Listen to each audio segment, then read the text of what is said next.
Coming up on this special edition of Colonial Crossfire, Robert Mueller completes his report. The debate on border security continues, and an underdog rises in the Democratic field. Joining us on the left, May Viriappa and Nick Kohler. And on the right, Hunter Wilson and Josh KUTNER.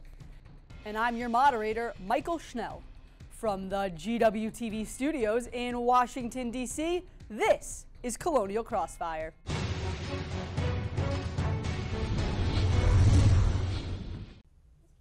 Hello, everyone, and welcome to this special edition of Colonial Crossfire. So, what was on the minds of the American people this past month? To start, after 22 months of utter silence and high anticipation, the man of the hour, Special Counsel Robert Mueller, completed his report on Russian interference and collusion in the 2016 presidential election. In a bold move, Mueller sent his report to Attorney General William Barr at 5 p.m. on a Friday, leaving the media and the American people wondering, collusion or no collusion? We'll discuss that at length in a little bit. Also this past month, President Trump continued his battle on the southern border. He threatened to shut down the premise, later walking back his words to give Mexico a, quote, one-year warning before taking any action. But before taking a look at these topics in detail, let's go to Jessica Nix to hear some other top headlines. Jessica? Thanks, Michael. Possible presidential candidate and former Vice President Joe Biden has been accused of inappropriate contact by two women. Amy Lapos added her account of Biden grabbing her neck to rub noses with her in 2009 to Lucy Flores' account of Biden kissing her on the back of the head at a 2014 rally. Both women said the encounters made them feel uneasy and uncomfortable. Biden released a statement saying that he has never acted inappropriately, but if he has, it was never his intention, and he is willing to listen respectfully to anyone who has believed he has acted inappropriately. A Boeing 737 MAX airplane crashed in March, leaving 157 people dead in Ethiopia. This marks the second Boeing 737 crash in 5 months. The first was in Indonesia in October. Both planes crashed within minutes of takeoff, and after the Ethiopian crash, countries across the world grounded the planes. But the United States and the Federal Aviation Administration did not respond. Eventually, the United States did ground the planes, becoming the last country to ground it. Boeing has announced that they are investigating the matter. Celebrity lawyer Mychael was arrested in New York City last week for charged for extorting millions of dollars from the company Nike.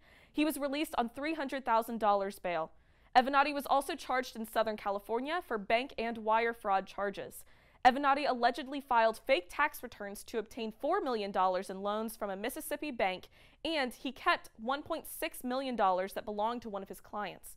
Avenatti believes that he will be exonerated, and the preliminary trials will begin April 29th. A new law in Brunei went into effect on April 3rd that will punish men with death by stoning for adultery or sex between men and the amputation of limbs for theft. The law has received international outcry from celebrities and countries and civil rights groups. The country has said that they have based the Islamic law on the Quran and other writings. The current Sultan of Brunei is one of the wealthiest people on earth and owns multiple hotels across the world, including the Hotel Bel Air in Los Angeles. Celebrities like Ellen DeGeneres and George Clooney have called for a boycott of the hotels. Chicago has elected their first African-American and openly gay woman as mayor on April 2nd. Lori Lightfoot defeated Toni Preckwinkle, also an African-American woman, in a runoff election, with Lightfoot taking the lead in the election with 74% of the vote. While Lightfoot has never held public office, she was a U.S. attorney. Lightfoot has promised to focus on ending City Hall corruption, bringing accountability to City Hall, and restoring people's faith in government. Back to you, Michael. Thanks, Jessica. 2 days after the completion of the report, AG Barr sent a 4-page letter to congressional leaders outlining the principal conclusions of the Mueller investigation. The verdict? No collusion, but no definitive answer on obstruction. So, what's next? Our student panel is here to discuss this and more. On the left, May Viriappa, a sophomore from Oklahoma, majoring in political science and fine arts. May is currently the debate director for the GW College Democrats. And Nick Kohler, a freshman from Omaha, Nebraska, studying political science. Nick has worked for congressional candidate Kara Eastman's 2018 campaign and is currently the executive vice president of political affairs for the GW College Democrats. And on the right, Hunter Wilson, a junior from Perrington, Michigan, majoring in political science. Hunter is a former White House intern in the Trump administration and the current vice chairman of the D.C. Federation of College Republicans. And Josh KUTNER, a sophomore from Somerset, New Jersey, majoring in political science. Josh is the Director of Political Affairs for the GW College Republicans. Thank you all for joining us today. 674 days, more than 28,000 subpoenas, 38 requests for communication records, 37 people charged, 7 guilty pleas, 5 prison sentences, all with one special counsel. The Mueller report is finally complete. On March 22nd, Mueller sent his report on Russian hacking and collusion in the 2016 election to AG Bill Barr. After 2 days of examining the more than 300-page report, Barr sent a rather short letter to Capitol Hill. In it, he outlined Mueller's findings of no collusion and explained that while Mueller did not conclude that the president committed a crime, he did not exonerate him in regards to obstruction. This left the media, politicians, and the American people wondering, what else is there to know? Now, with the newly published New York Times report and speculation of if and when the full report will be released, it seems as though the completion of the investigation has spurred more questions than it actually answered. But we're a smart group of people here, so we'll try to plug through those questions and find some answers. May, we'll start with you. Attorney General Barr has received a lot of criticism since the writing of his letter, especially after the New York Times report that said that where Mueller's team, some members of Mueller's team spoke and said that what they found was far more damaging than what Barr had included in his letter. So, do you think that Barr's letter is an attempt to sanitize the report? And do you think that we can point to Barr's letter as a true representation of the Mueller investigation at this point? What are you thinking? I think overall, I think there was a little bit of a sanitization of what was really within the report. I think it having a rather short indication of what was actually in the report versus the actual length of the report says a lot. And partly because there is so many questions left for the American people and for Congress in particular that I think that shows and is a lot more significant to show that there was a lack of information within that letter to clarify certain aspects of the investigation. Nick, fair representation? I don't believe so. I think that obviously this is a bare bones summary of the actual report itself. You know, Barr actually continuously lobbied for this job. Him and his wife since 1994 have donated $730,000 to GOP candidates and to federal Republicans as well. I believe that this is definitely sort of a diluted, dumbed down version of the actual report in a sense that there's something there. The key term is does not exonerate. This shows that there is obviously still something that, there's still some evidence that Trump could be at fault for some crimes, and that for Barr to come out in his summary and say that this does not exonerate is significant. Now, we're going to touch on that a little bit later, but Josh, I saw you shaking your head over there. What are your thoughts on this? Well, first, let's just start off by saying that it's a good thing for this country that the special counsel did not find any evidence of the Trump campaign colluding with Russians to interfere in the election. That's a win for all of us. That's a good thing. As far as different leaks coming from the Mueller team now, over the past 2 years, we've seen a lot of leaks that have led to nothing. They've really gotten some of the president's opponents excited for what was to come. It didn't amount to much. So I'm looking forward to seeing the actual report. And bipartisan vote in the House, I think it was like 420 to nothing. They voted to release the full Mueller report. So I think we're going to make judgments off that full report. But I don't think this is some sort of cover-up by the Attorney General trying to hide something. You know, there's only so much you can summarize 400 pages down to 4. I think when we see the full 400 pages, there will be some sort of bits and pieces that Democrats will try to hang on to and investigate. But by and large, not a total exoneration, but definitely a win for not only this president, but this country. Hunter, care to add? Yeah, I would, I'd have to agree with a lot of what Josh said. I mean, I wouldn't be one to kind of pick apart the credibility of Bill Barr. He's someone who I think is a great American, great patriot. I mean, he's definitely no Jeff Sessions. He's no political hack, and I think he definitely has the record behind him to kind of back up his judgment. In terms of what you're referencing in terms of the full report, I think it's something that we all want to see. He had even said, the Attorney General, that he's trying to get through all this information as quickly as possible. He's putting out as much as he can as the law allows him to. I mean, I think we're all on the same side in that regard. So now let's go a little deeper into that question of should it be released and how should it be released. So when Mueller was still deep in his investigation, President Trump commonly referred to the probe as a witch hunt and called Mueller highly conflicted. Then, once the principal conclusions of the investigation were released by Barr, Trump changed his tone, saying that the report should be released and that Mueller is a stand-up guy. Here he is with that mindset. I don't mind. I mean, frankly, I told the House, if you want, let them see it. I got 63 million votes. And now somebody just writes a report. I think it's ridiculous, but I want to see the report. And you know who want to see it? The tens of millions of people. But, like we've seen a couple times before, Trump walked back on these statements, belittling congressional Democrats for their efforts to obtain the full report. Hunter, do you think that the report should be released in its entirety, or do you think that there should be some redactions with grand jury testimonies or some confidential, high security information? How do you think it should be released, if at all? Yeah, I mean, like I said before, I'm someone who wants to see this report, you know, with whatever redactions that need to be made within the letter of the law. I think those need to be made. I think the Department of Justice and the special counsel's team are going through that now in terms of redacting those grand jury. But part of Mueller's team said that there are about grand jury testimonies on almost all of those pages of report. So when it comes out, if that is the case, and it's very likely that there'll be just blocks of black on each page of the report, so what would we really be learning? What would congressional leaders really be learning if so much of it is redacted? Yeah, well, I think we have, 400 or so pages to sift through here. I'm sure there's a lot of information that we can get through here. I mean, in terms of the soundbite that was played with Trump, you know, I kind of sympathize to a certain extent. You know, he's someone who is a legitimately elected president, you know, as he said, received 63 million votes or whatever the count was. And, you know, from the get-go, he has been kind of belittled with this report hanging over his head, you know, saying like, oh, this is what's going to get him. And now we come out, okay, no collusion, no conspiracy, and he feels that this is a vindication almost on his end. And so he's trying to boast that now while he was trying to downplay it before. I think it just is a testament to where we are politically. I mean, Democrats are doing the same thing, saying we need to, you know, adhere to the findings, and now they're saying, well, you know, we need more evidence, we need more subpoenas, we need all this. So.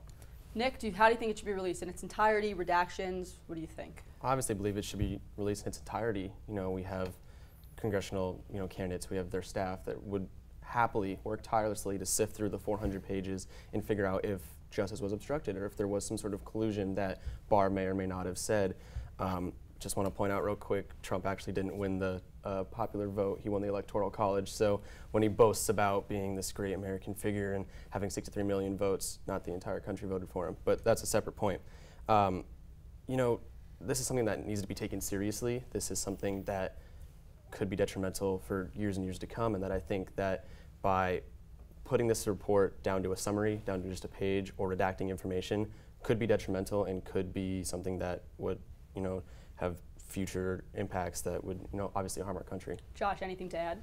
Well, I'm just going to say this whole investigation is about upholding the rule of law in this country. And I'm not a legal expert, but if the statutes say that different pieces of grand jury testimony aren't allowed to be included, I think it would be hypocritical to say against the law we should you know, make that information public. If it comes out where there are these massive blocks redacted, we could be looking at a situation where leaders in the different House committees get access to the full report. But I wouldn't want to see the letter of the law in terms of what can be released due to sensitive legal matters be compromised in exchange for scoring political points and getting everything released. May, you have a word on that? Yeah, absolutely.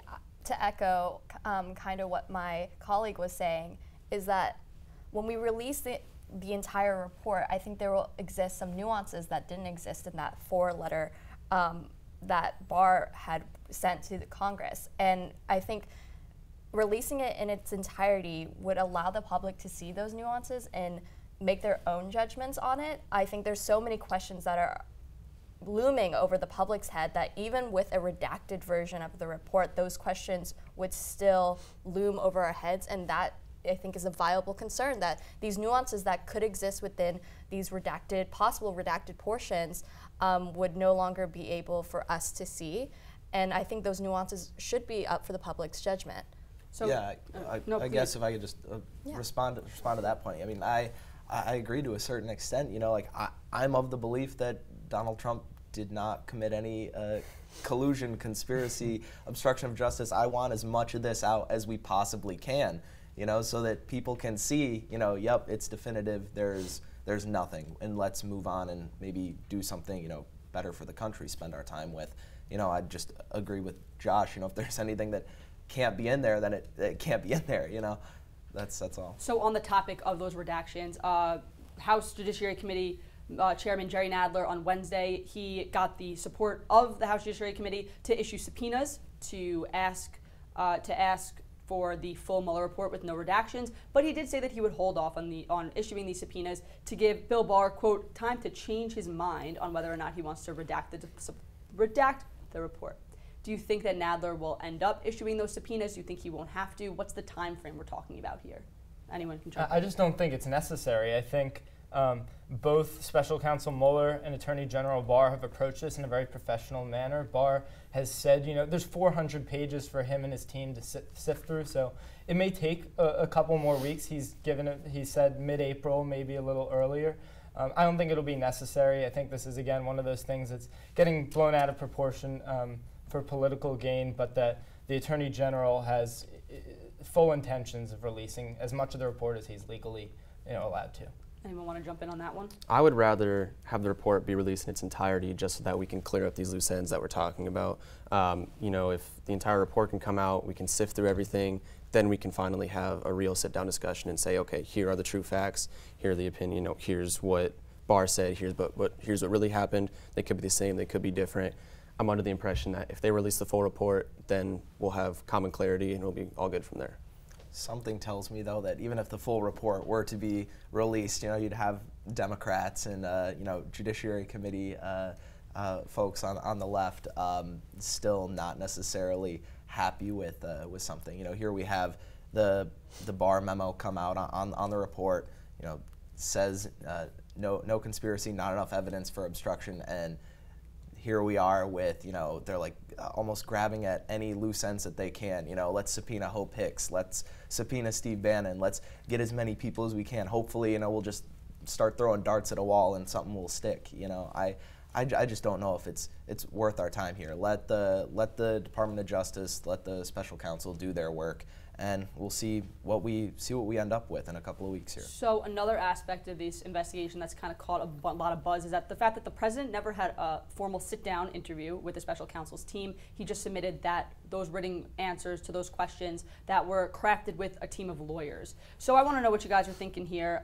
Why don't you think that he sat down with the special counsel's team? What do you think this means? Not to have a face-to-face conversation, but rather to have scripted, written, answered with a lawyer. What does that say about the investigation? How does it affect it? Bit of an open-ended question, but I want to get your thoughts here. Anyone can jump in first. Well, I think it's pretty clear that the president has a propensity to, you know, use hyperbole and not tell the complete truth in terms of, I don't think it's a malicious attempt when he does it. I think, you know, his campaign trail mode, he tends to exaggerate, and when you do that in the campaign trail, it may rile the crowd up, but when you do it in legal proceedings, it could cause some real issues for you, especially when you have, you know, an entire political machine out against you. So, you know, I trust that Mueller's team handled themselves professionally and knew what they were doing. And this decision, you know, there's so many aspects of that decision we don't know as the public, and I trust Mueller's team of professionals that they made the right choice in the end. Is that an excuse, though? This investigation is about him. It's about how the Russians interfered with his campaign, with his election, and for his excuse to not sit down with an interview because he hyperbolizes ideas and facts. Do you think that's a valid excuse for him not sitting down with the president? For not sitting down with the special counsel's team? I would also say, I mean, if it were me, I'd be just worried of a perjury trap, I mean, in general. I mean, no matter what Trump would say in that interview, you know, there would be words, well, he said this word before that word, and that means that, you know, he actually meant this. And it's, I would be very wary of, you know, sitting down with the special counsel. I would provide, you know, any information needed or necessary, but that's what I'd be worried about. The political establishment in Washington are trying get Trump, I think, in any way possible. And so I wouldn't create more instances where I could potentially, be at it. May, Nick, I'm curious to hear about what your thoughts are. I personally find some of the remarks about what you guys have said personally really concerning, that he hyperbolizes so much that he's unable to sit down with the special counsel and hold an interview. These are significant charges that he is being accused of, and this is very, very different from a speech that he gives to a crowd, to the public, in order to garner votes. This is about crimes, and it's about a serious investigation. And by nature, what he would be saying or should be saying should be a factual statement, and it's very different from a point of view of persuasion. And so if he would come to an interview face-to-face from a point of factual investigation, it shouldn't come from this point of trying to persuade and garner votes, which is a very different natured speech. And so these significant charges, I find it very concerning that he was simply unable to answer questions in person without the help of like an entire team. And I think that again, this causes a huge question among the American public of, well, why could he not have this interview face to face? Hunter, you're shaking your head. You want to jump in there a bit? Yeah. I don't know. Maybe it's just more so fundamental disagreement. I was thinking, back to Bill Clinton and the special counsel, and like I was saying in terms of tearing apart words, when President Clinton was up there and like, well, it depends on what the definition of is, and it's just like I don't know if these are the kind of debates that are necessary to move forward with this. I say, let the people do their job. I honestly have full faith in Robert Mueller. I have full faith in Bob Barr. I think these are people who are not political types. I don't know. I guess that's all I'd have to add. Yeah, Josh. And this isn't to say that he'd be unable to answer these questions, but if you were to put yourselves in the shoes of Trump's legal team, knowing his style, they're just trying to do their best job to serve their client. And I think it's totally fair for them to try to, answer this via written form rather than leave things up for chance. So I'm going to cut you off there, and we're going to move on to our last question real quick. The Mueller report is finally complete. It's been almost 2 years, and it's done. It's been handed in. Principal conclusions are out. We've been talking about this for a very long time, this investigation, and now that the results are in, how do you think this will affect 2020? I want to hear from all of you really quickly, 30 seconds. Nick, we'll start with you. Definitely think for 2020, if the full report actually does come out, then this will have a completely different rhetoric than if it's just a summary. If it's just a summary, I think Democrats are honestly going to be more upset than if the actual full report is released. As we talked about, just the summary is really diluted, bare bones of the actual report itself. So I think we should wait and see if the actual report comes out. May? I think it'll have a significant impact on 2020. I think this will have an impact on the public's opinion on not only the president, but also of the Republican Party, and also how, depending on how Democrats move forward in dealing with the Mueller report, will also impact how voters see the Democratic Party. Josh, I think you may have a different perspective. It's going to have zero impact on the 2020 election, in my opinion. We're going to get the full report. There's going to be pretty much nothing in terms of hard evidence of any crimes committed by the president, allegedly. And people on the left will find something to grasp onto, and they will still hate him with a passion for hundreds of other reasons. And people on the right will still support him. If anything, the polling has shown no effect in general elections, maybe a slight bump in the president's approval since the release. So I think statistically it's going to be negligible. Hunter, we'll give you the last word. Yeah, I mean, you've seen the president's favorability ratings, like in one poll, reach 50%, which hasn't happened in quite some time. It'll have a slight impact, maybe, just in terms of it gives more teeth to Trump in saying, I've been telling you, it's been nothing for 2 years, and here we are now, and there's nothing. All right, and we'll have to end our segment there. But after this, we'll head over to the U.S.-Mexico border and discuss the new conversation regarding immigration. Stay with us.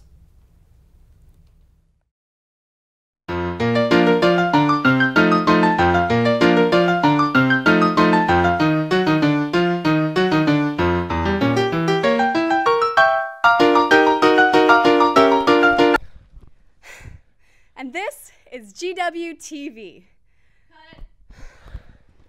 Nailed that. Good job, guys. Welcome back. We're now going to head down to the south, to the U.S.-Mexico border, to break down the latest on the immigration debate. On April 1st, President Trump threatened to seal the southern border in addition to cutting hundreds of millions of dollars of aid to Central American countries. However, just days later, the president once again pulled a 180 and reversed his stance. He announced that he would give Mexico a, quote, one-year warning to address his concerns regarding immigration before he would take the necessary steps to rectify those issues. This situation has illustrated some conflict within the Republican Party, including disagreements between the president and Senate Majority Leader Mitch McConnell. When the president from the Oval Office said he would, quote, 100% close the border, McConnell, who happened to be less than 2 miles down Pennsylvania Avenue, voiced his concerns on the incoming issue, saying that taking action of this matter would cause a, quote, catastrophic economic impact. Now, it's been 2 years since Trump started chanting, "Build that wall" at campaign rallies, but where are we now? Let's jump right into it. Hunter, we'll start with you. So the president said he would give Mexico a 1-year warning on immigration and see what he would do. Why do you think Trump went back on this stance? Why do you think he decided to not shut down the border right now, but kind of give Mexico some time to think about things? Yeah, well, President Trump himself has said that there would be a slight economic impact if the border were to be closed. You know, that's kind of a given in that respect, but he said, you know, national security is his foremost concern, and that's what he's looking to right now. And I think he's been in talks with the Mexican president and leaders in Mexico about revamping how they apprehend people on their side of the border in coming through different ports of entry and in different parts. May, what do you think? He went back on his stance. How do you feel about that? I think this is a clear pattern of what President Trump has continuously done, where he'll say drastic and hyperbolic phrases and then realize how impossible enacting such a policy would be, and then went on his stance. And I think we've seen this time and time again. I mean, this is a bit of a personal opinion, but I just feel that he continuously will say, especially on immigration, continuously will say buzzwords in order to spark rhetoric and spark buzzwords for him and his constituents in order to fire them up again and show support again. And I think that has continuously been an issue for him. And so I feel like a lot of the rhetoric that he has said initially about, you know, sealing the border, I think he knows that it's simply impossible to do that right now. And again, as mentioned before, the economic impact would be incredible. So I'm going to cut you off there. I want Nick to get in there a bit. What do you think about this? I definitely think that this is just another one of Trump's ploys. You know, he wants to appeal to his voters, wants to appeal to his base, and says, we're going to shut down the border, you know, we're going to go to the extremes, and then once people calm him down and say, hey, you can't do that, is when he has to kind of go in a 180 and say, oh, well, we'll give them a 1-year warning so that this is sort of a warning to Mexico. It's obviously not smart. The economic impacts itself would be detrimental. One statistic I looked up is that the automobile industry would almost go bankrupt within weeks. That, you know, almost 80% of the cars in the U.S. at least take parts from Mexico, and that by shutting down the border completely, it wouldn't allowed for trade. Obviously, avocados, and like the joke is that avocado toast, that millennials wouldn't have their avocado toast. That's also like a real concern. It's a big deal. Avocados are pretty good. Oh, 100%. I love guacamole, but like the, you know, obviously importing that into the U.S. wouldn't be allowed if the actual border is sealed. So it's obviously not smart. It's over a president that has been crying since day one about shutting down the border. This is him still trying to reach that final goal. So let's talk consequences, let's talk implications. If he does shut down the border, seal the border rather, whether it's now, whether it's in a year from now, 2 years from now, whenever it is, what would be the long-term, short-term consequences of this move? Republicans, will go to you first. I don't think it's just rhetoric, but I also don't know if he has intent on following through. I think it's one of his hardline negotiation tactics that worked for him in business, and he's trying to get it to work in the political sphere, and we'll see what happens with U.S.-Mexico relations. If he were to shut down the border, I think besides the economic effects, you would see an adverse effect with the problem we've been talking about for the past few months with illegal immigration. When you're closing off the ports of entry, that's gonna kind of funnel people, if I had to guess, I'm not an expert on the topic, but towards areas of the border that are unsecure, and that's the last thing we want, especially with the vast portions of our border that have no barriers at the moment. I'm going to cut you off. Yeah. Dems, what do you think? Well, definitely like what you talked about with by shutting down the border and pushing them towards parts of the border that aren't sealed, that's going to be detrimental in the fact that these immigrants will end up only risking their lives more, dying in the desert from lack of food, lack of water, in order to try to come to America for a better life. And that if Trump shuts down the border for legal ports of entries, it will again force these individuals to go to the unsafe route, the detrimental route. And that, as you said, this is a business tactic he's used. You know, you can sort of threaten, you can say what you want in hopes that they'll fold, but in regards to the American people and how it'll actually work in American society, it's not going to. So Trump has to take this 180 return, step back, sort of reevaluate, and go from there. All right, well, we'll have to have the last word on that, but after this break, it's rapid fire. Stay tuned. Do you want to just practice fake headlines, do our anchor voices? Yeah, sure. Yeah? Okay. On this week's episode of G Week, there is another election scandal. And former Vice Provost Peter Kay has been spotted back on campus rocking a brand new bandana. Boy, does he look sharp. And this year's Spring Fling performer is anticipated to be none other than the Cash Me Outside girl, Behad Behabi. Catch all this and more on G Week. Yeah, this is stuff that would probably happen at GW. Yeah, I think so too.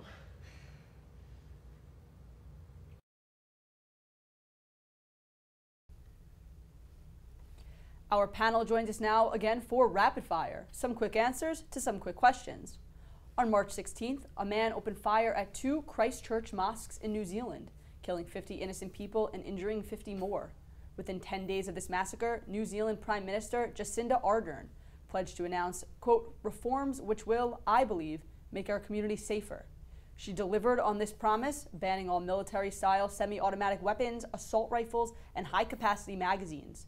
May, we'll start with you. What kind of reflection do you think this is on the United States? The fact that after one mass shooting, that New Zealand government was able to pass comprehensive gun reform, while in the U.S., after 20 years of having mass shootings, we've only been able to pass one form of gun control, banning bump stocks. And so what kind of reflection do you think this is on the U.S.? Unfortunately, I think this does reflect poorly on the United States. I mean, mass shootings have continuously become a part of our everyday news line, and I think that's incredibly unfortunate. And the fact that our actions haven't really reflected the atrocities that have resulted in these deaths have really been something really shocking for me to see, and to see how another country has reacted in such a stark and different way makes me really reflect on the United States poorly, unfortunately, and how maybe our policies on gun control have simply not received the amount of attention and aggressive policy behavior that has really reflected on just the continuous amount of victims in gun violence, the amount of victims in mass shootings. Nick, what's your reaction? I think that New Zealand went from the stance of skipping thoughts and prayers and moments of silence to actually enacting change. I think that they sort of set the tone for American politics, that it's become almost an everyday reality for American school children of mass shootings, it went from duck and cover to lockdown drills. And that I think that when this happened in New Zealand, they said, well, this isn't gonna happen again. You know, we have this saying in America, never again, but they actually made sure that this will probably never happen again. Instead of just saying the same rhetoric and, you know, going back on our words and not passing comprehensive common sense gun reform, you know, New Zealand actually took that necessary step and did so in a respectable and legislative manner. Hunter, what are you thinking? I mean, in my opinion, you know, coming from a small town in the middle of Michigan, you know, where hunting is part of our everyday life, and you know, it's just how people are. You know, this of course I think reflects more negatively on New Zealand than the United States. I think that this is a very knee-jerk reaction to this shooting. I mean, we need to be looking at things like, how did this shooter obtain 5 guns legally and have permits for them, rather than, you know, coming up with, you know, buyback or confiscation schemes, you know, to just completely, you know, get rid of semi-automatic weapons to a certain extent. I mean, in terms of the United States, what we need to do is, actually start looking at things like, making sure that states put in felony records into the National Instant Background Check system. I mean, the system is only as good as the information that's in it, and we need to be making sure that people who shouldn't get guns don't get guns, not just ban them all entirely. Josh? Well, when I was on the show last, it was right after the Pittsburgh shooting, and here we are again after another attack on people of faith in their house of worship. It's a sad state of affairs, and all of our condolences go out to the families affected in New Zealand. I don't think it's quite fair to say there's been no progress on gun control in the United States. As you mentioned, the Trump administration took the lead on banning bump stocks. The Republican Congress passed Fix NICS, and that got instituted into law. We have a long way to go. There are many reforms we can look at, but I also don't think it's fair to extrapolate between New Zealand, what's going on there, to the United States. We have an entirely different culture, entirely different trends in gun ownership. All very interesting, fair perspectives. We're going to now move on to 2020. Now, March 31st marked the first quarter fundraising deadline for 2020 candidates, and boy, do they know how to fundraise. In these first 3 months, the top 4 Democratic candidates raised nearly $50 million. One of the more surprising candidates in this top 4 was the underdog mayor of South Bend, Indiana, Mayor Pete Buttigieg. Mayor Pete has surprised many with his large following and fundraising attention. Hunter, we'll ask you first. What are your thoughts on Buttigieg? What are your thoughts on his ability to get so much fundraising and a lot of attention, being such a small candidate and underdog from Indiana? And then a more broad question I want to hear from all of you. Who do you think the 2020 Dem nominee will actually be? Well, Mayor Pete, I mean, he's the only one of the Democratic candidates I follow on Twitter. That says something. Yeah, no, I mean, he, in my opinion, is the strongest in the field. As a Republican, he's the only one that I'd be afraid of in terms of a general election matchup against the president. And you can see in terms of his fundraising numbers, here is this, no-name mayor from South Bend, competing with Senator Warren, and in terms of polls and things like that. So, I mean, I think he's definitely someone to keep an eye on. I've been saying it for a month or so now, but I mean, he's got something about him. I don't know if what that's going to look like in a general election matchup, but he's definitely an impressive candidate. All right, we'll go down the line. Josh, you next. I'd caution against reading too much into the early fundraising numbers. At this point in the race in 2016, the candidate being renowned for how he was locking up all the major donors was Jeb Bush, and we know how that went. So, while it's impressive for Mayor Pete, and he'll certainly, if he were to be the nominee, would be tough to define given his lack of national record. I think that the Democrats would be foolish not to pick Joe Biden as their 2020 nominee. I think he'd sweep the Midwest, and that would get them the presidency. I don't see many other candidates who have the name recognition and ability to win over moderates in the Midwest to get the presidency. May, what do you think of Mayor Pete? I don't really have a strong opinion yet, to be quite honest. I think that there is something to say that he raised so much money, but again, I'm going to follow the same rhetoric where I know that sometimes that may not be telling later on down the campaign. When it comes to terms of who I think will be the 2020 nominee, again, I'm also very unsure. I think there's some great names right now on the board that have really great name recognition. You have Sanders, you have Biden, obviously. But again, things come out during campaigns, especially towards the latter half of the campaign. So there are a lot of unexpected things that could occur. I think 2016 says a lot about that as well. So maybe that just had a personal effect on me, but I don't really know who will be the nominee. All right, Nick? I'm kind of in the same boat. I think Mayor Pete is starting to grow on me. He's doing really well in Iowa, which is obviously right next to where I live. His fundraising numbers are actually pretty amazing. Personally, I know you said Biden. I'm not the biggest fan of Biden. I don't think his treatment of Anita Hill was in any way appropriate, especially during the Senate hearings. I like Elizabeth Warren. It's also upsetting to see how the Democrats have kind of turned on her about her quote about being 1,024th Native American. That was an issue, yes, but I think we need to look past that. And I also think that whoever ends up being the candidate in 2020, the Democrats need to get behind. Personally, I'd like to see somebody who's obviously more left. Trump has gone really far right and polarized. I don't want to see us sort of gradually go towards that center. I want to see someone that can combat him on the opposite side. All right, so March just passed, so you all know what that means. The season that may be a little crazier than U.S. election season, but you guys can take your thoughts on that, is March Madness is in full swing. The upsets have been real in this year's season, and many brackets were busted after just the first day. So, I want to hear from all you guys. Who is going to win? Josh, you can have the first word. Well, admittedly, I didn't pay enough attention this year as I should have. Oh, my. But that being said, as I mentioned way too often, I'm from Jersey. I'm a big Rutgers fan, so I'll go with the Big Ten, Michigan State Spartans. Okay. That's who I'll pick. Hunter? As well as a proud Michigander myself. I mean, I think we all know that Michigan State is going to win in the end. So Okay, that's my pick. May? I unfortunately simply do not have any opinion. I don't follow sports, but I empower anyone who does. Fair answer.